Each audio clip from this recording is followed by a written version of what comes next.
Chovy is by far the best League player in the world. He consistently builds a 20 CS lead every lane he plays. Most people think it's his spacing that's winning him the lane, but after studying every single one of his VODs over the past few months, I disagree. It's actually the small details in mastering basic fundamentals that allow him to engineer a CS lead every single lane. So in this video, we're gonna analyze two Worlds VODs in which that he's technically losing the trades, but uses his freaky fundamentals to take complete control over the lane. And the good news is, you can use these exact same fundamentals to get CS leads in your games. So we're going to be analyzing Chovy versus Faker, Orianna versus Aurora. Now this is a matchup that is usually pretty favored for Orianna post level 6 because of the range difference and the ease in which that Orianna can then start poking out Aurora. But in the early game, Aurora can actually hit back quite hard. And you see that this has been quite a heavy trading lane. Both players are a little bit low on resources. So what's going to happen is that there's going to be a little bit more trading onto all of these minions. And I honestly think that Faker is trading really well. He's landing a lot of Qs onto Chovy, and he's doing a really nice job in this lane, winning the trades. Now, Chovy, in this case, is going to do something that's really smart. What he's going to do is he's going to set up a reset trap. And this is the main way that he's actually building these insane leads in all of these lanes. And I'm going to showcase multiple examples of this. But you see that in this case, he's trying to outspace Faker's abilities because both of them are running but Faker's actually landing his Qs really well. And he is kind of destroying Orianna in the trades. Now you may be thinking, ooh, this is a pretty bad position for Chovy in the lane. And usually it would actually be. Although in this specific case, what happened is because we heavy traded into Aurora this much, she is pretty low on mana. And what Chovy intentionally did is he heavy traded and he reset intentionally on this cannon minion, preventing Faker from now being able to get it out. And because there was quite a bit of heavy trading, what happens right now is that Chovy's going to be able to push Faker off the cannon minion, push him on off the other two creeps, and now he gets himself a really favorable position in the lane, creating a reset cycle, allowing him to be first upon the next wave, denying Faker a few extra minions, and this leads to him being in a really favorable position. He was initially losing the trades, but he's now winning the lane because of him taking a smarter reset. Now what he's going to do is going to do something really smart.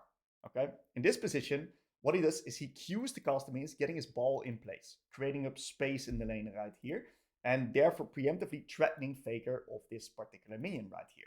He then makes sure that his own minion is already CS before, desyncing minions HP, and therefore creating a very simple trading window for himself, allowing him to punish Faker onto this minion without losing any type of minions, while getting a favorable wave state, which is slow pushing into Aurora right now. So what he does is he contests Faker on the minion, and even though he doesn't land his QW, and he gets hit by Faker's abilities, he did deny him the minion, and that's the main goal that Chovy had. And this is now we're going to be starting to build a very small minion advantage.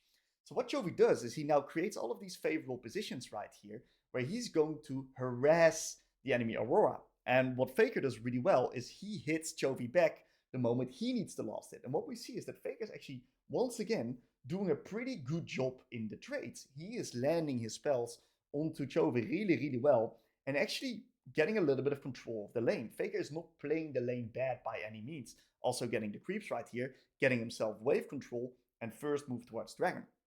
Now what Chovy does is Chovy recognizes, okay, we traded a little bit with Faker. Faker's now lower on resources. So Chovy's going to set up another reset trap. And what he's going to do, he's going to hard push this wave as fast as possible the moment Faker steps away and helps with Dragon.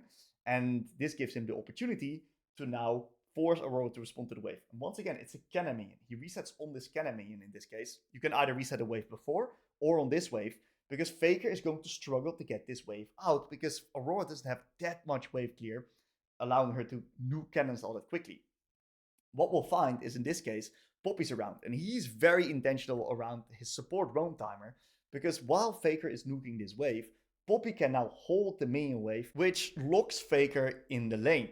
Because what happens is that with Poppy freezing the wave, Aurora kind of needs to match the reset from Chovy, because he's now got the Catalyst base, and if Aurora stays only on these items, Chovy's going to get full lane control.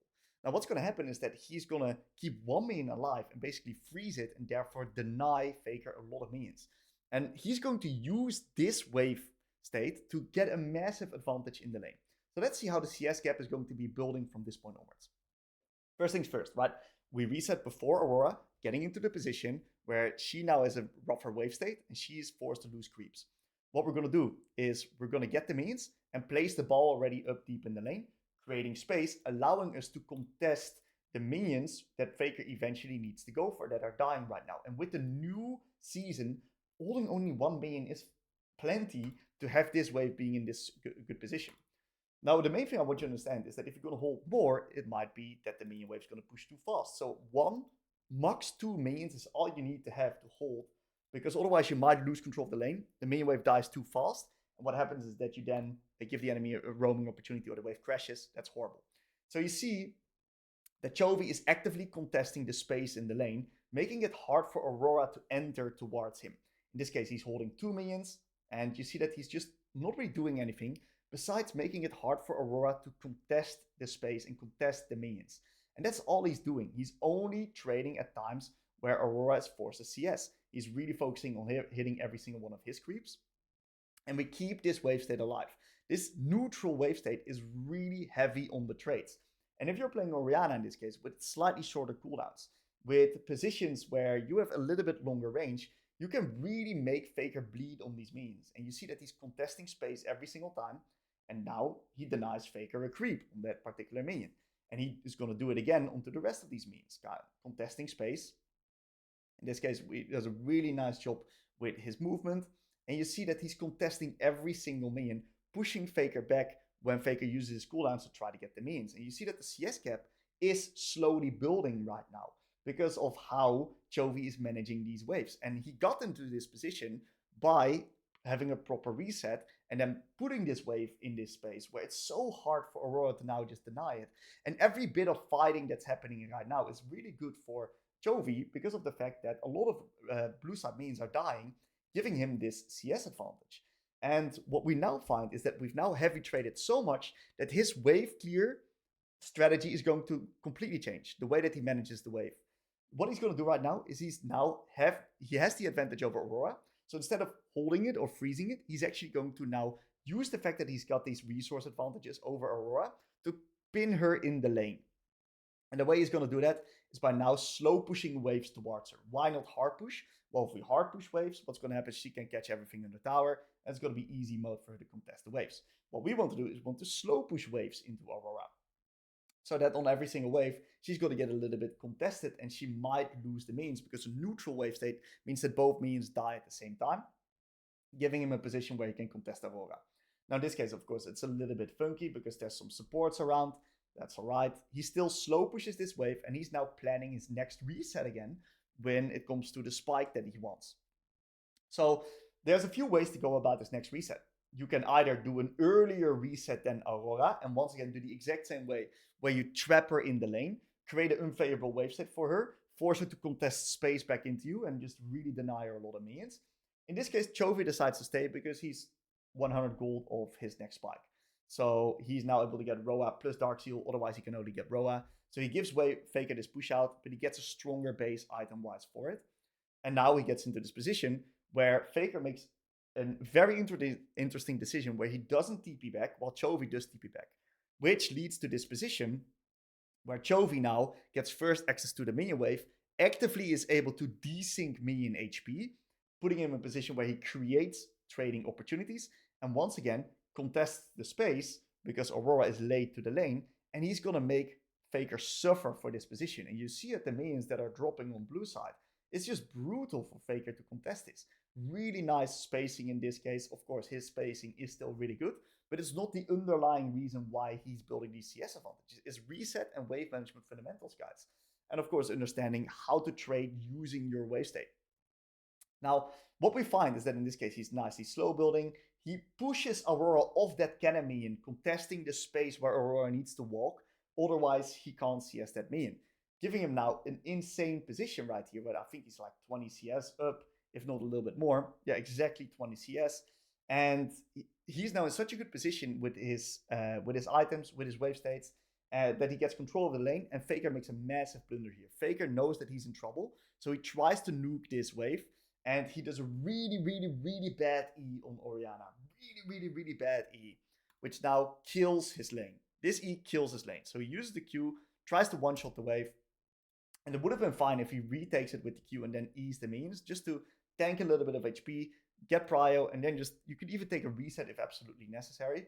But Faker E's Chovy, giving him a really tough position because he can't clear the minions right now. And Chovy knows that he's got no cooldowns, so he heavy trades, and look at all these blue minions dying. It's unbelievable what of a tough position that Faker is in. And this position leads to Faker dropping a 25 CS gap. For this next example, we're going to be taking a look at Taliyah versus Aurora. And later in the lane, this is also a really favorable matchup for Taliyah. But in the early game, it can get very tricky because Aurora is such a strong trader.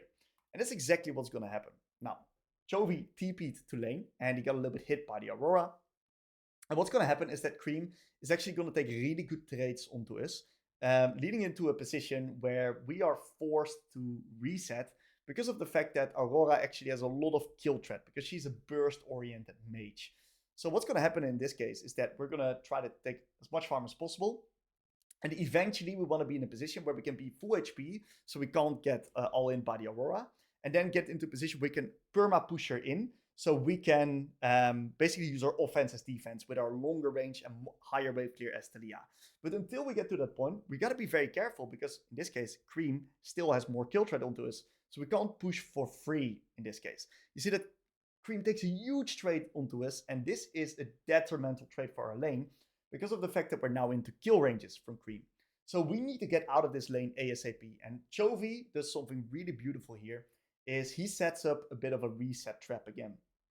And it's just absolutely fantastic the way that he navigates this, because he nukes the wave as fast as possible, like fastest way of nuking the wave without potentially risking dying from the Aurora burst, into a reset. And normally this reset wouldn't work. Why? Because of the fact that we're not resetting on a cannon. Normally you reset on a cannon, and if you reset on a cannon, it's hard for Aurora to push the wave because the cannon is so unbelievably tanky. But there's a reason why Chovy's reset right now works. Two reasons, okay? Number one, Aurora is level 5, and level 5 Aurora cannot 100 to 0 the wave with a Q plus E combination.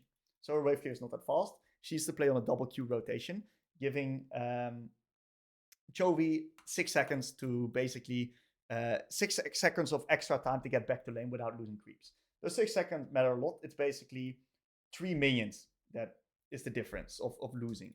So that's one of the key reasons, right? Aurora can't nuke the wave. Another one of the reasons is that what actually happens on this next wave is that Chovy will reach level 6. And with the current state of top lane and Vi clearing towards top, it's a trap. Because what happens is that he's going to get a tempo opportunity after nuking the wave and potentially able to dive 369 on top. Of course, giving him a massive advantage on the top side of the map. So Creme, in this case, struggles to get this wave out because it's an Aurora pre-level 7 and pre-lost chapter. And what happens is that Chovy only misses 1 melee minion of experience, now gets it onto the next wave right here. And Creme makes a small mistake in his reset because he gets his own reset cancelled by placing the ward. He's forced to place the ward, he just misplaced the ward. Massive blunder because it's going to cost him a lot of minions. But regardless of anything, it doesn't really change because Chovy had a first reset before Aurora, giving him lane control. He's not necessarily on the top dive, so he complements it, and now he's in a position where he's gonna completely take over the lane. Why? He has first access to the minion wave. He's full HP, giving him a position where he can easily use his offense as defense on the wave and pin Aurora in the lane. Fantastic position for him right now. So, first things first. The way that we're going to manage this wave is we're going to slow push this wave. Because if we hard push this wave, Aurora's going to catch everything on the tower. And she can then build a slow push into the Taliyah by slow playing it. And all the cannon's going to catch all the tower shots. So she's going to catch the entire wave. A huge mistake would be to hard push this wave. That would be completely annihilating the advantage that you got. What Chovy does instead is he actually slow pushes it. He hits the caster minions, so they're low. So if Aurora shows up, he always has the push advantage.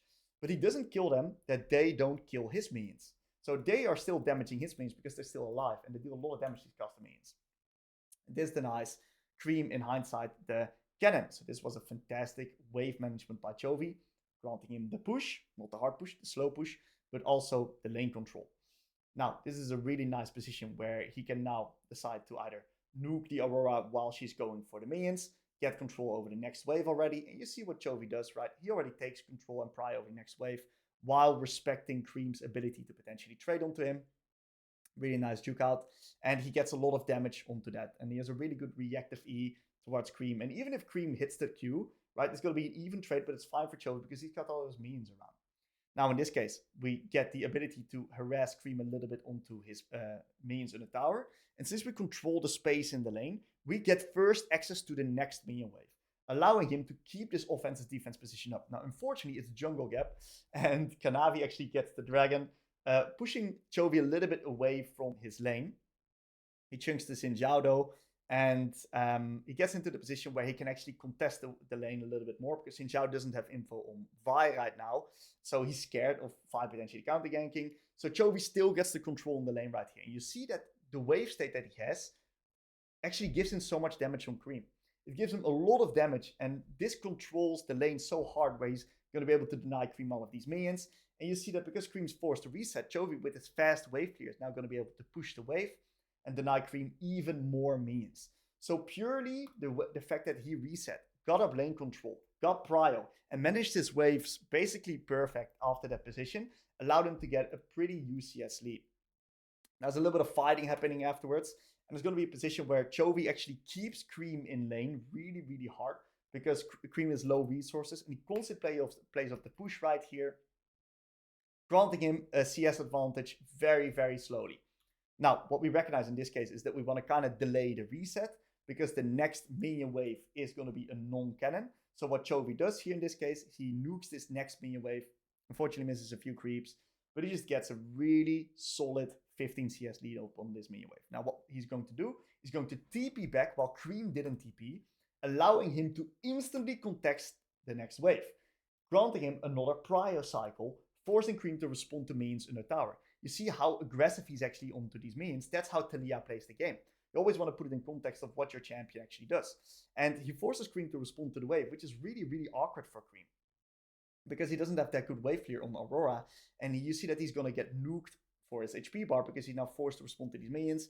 Chovy's getting plates, and it's just very, very, very hard for Creme to play here.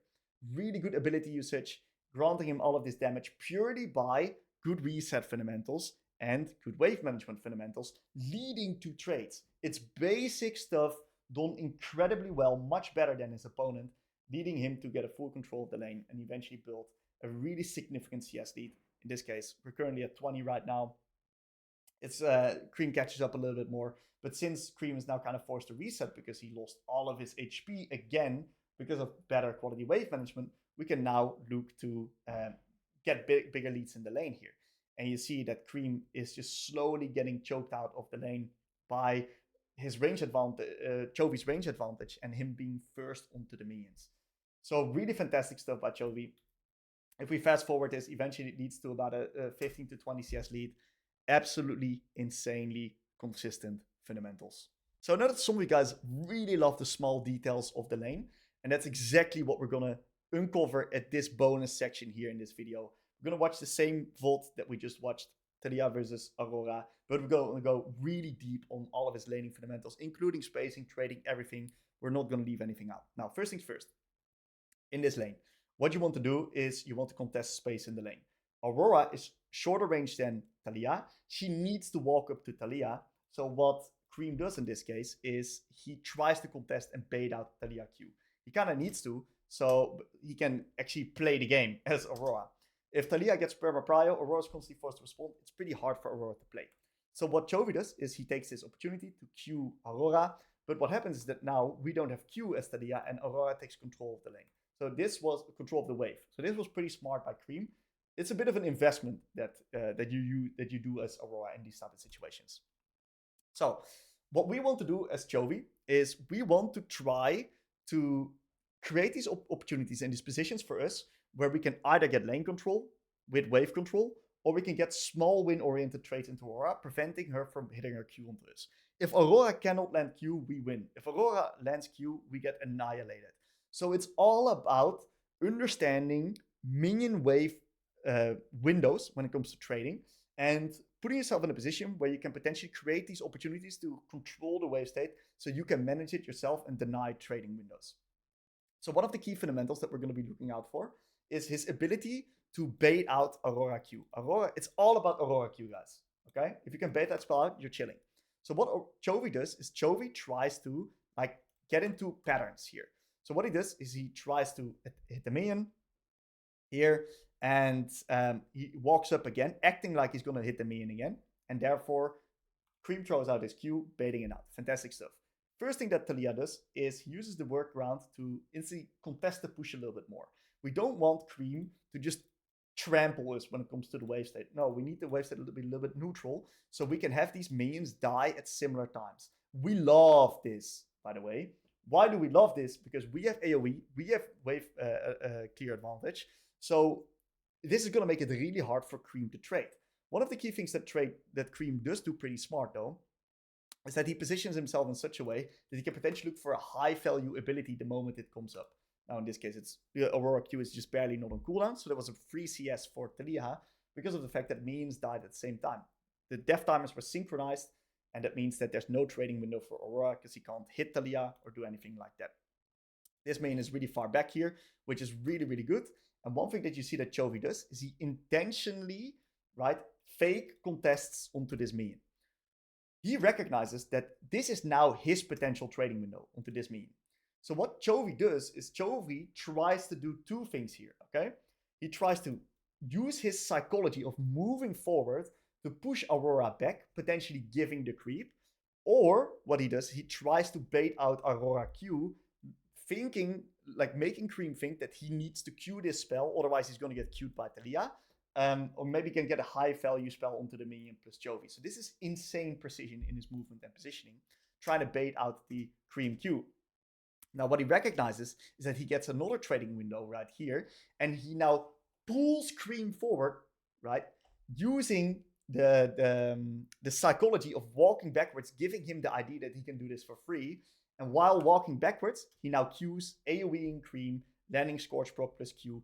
Insane psychology. This is insane lane psychology. If you haven't checked out my previous video, check it out. It's crazy, okay? This is really nice lane psychology. Getting an insane position, plus thinning out the next wave, once again, preventing Creme from getting trading windows onto these next minions. Now, this minion is a fucking problem, okay? This minion is a really big problem because of the fact that this minion is going to die before this minion. Chovy wants to get the creep. He can't guarantee the creep because he might get nuked by Aurora, so he's going to do some tricks to still try get the creep in his position. First things first, what he's going to do, he's going to try to bait out Aurora Q. You can't get hit by Aurora Q. It's not worth the creep. The cost of minion is not worth all the HP. So what Chovy's going to do, he's going to try to bait it out. So what he does, he fake contests, and Creme knows that this is a mind game that we're playing. Okay, are we contesting? Are we not contesting? And what Chovy actually does is he's actively trying to bait out Aurora Q, using his movement to bait it out. And what he does is instead of go out attacking the minion, he actually out attacks Creme. Why? Because he's closer than the minion.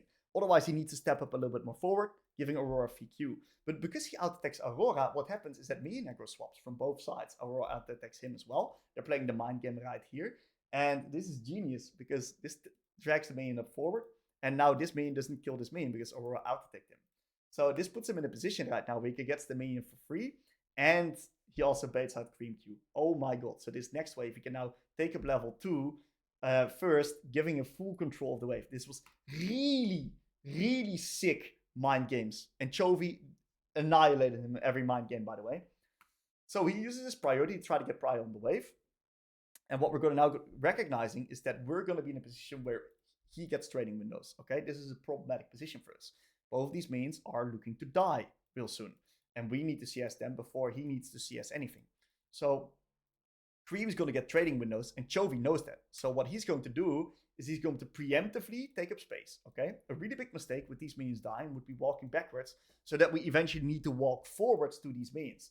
So Chovy preemptively walks forward before he actually needs to CS these minions so that he can eventually give a bit of space, walk backwards or walk to the side, dodge out on Aurora's spell while already being in range. So he preemptively puts himself in range here.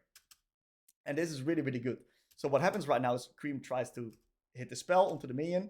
He misses the Q. Chovy gets the free minion. We don't care about this. He deals no damage. The Q is what matters, plus the electrocute.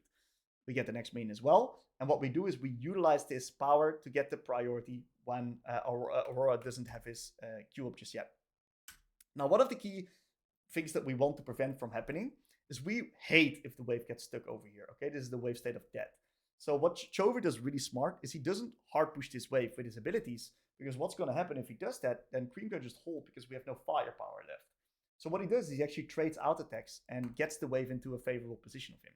Why? Because he aggroes the minions. He trades out attacks. The minions now get dragged back here on the lane. And we now need to be, we can now slow push this a little bit more, making it harder for Creme to hold because we still got spells. And we are now getting into this position where the wave actually gets in a really sexy spot, is barely in tower range, which is going to pressure Creme onto the CS, right? How is he going to get this next minion right here? By queuing.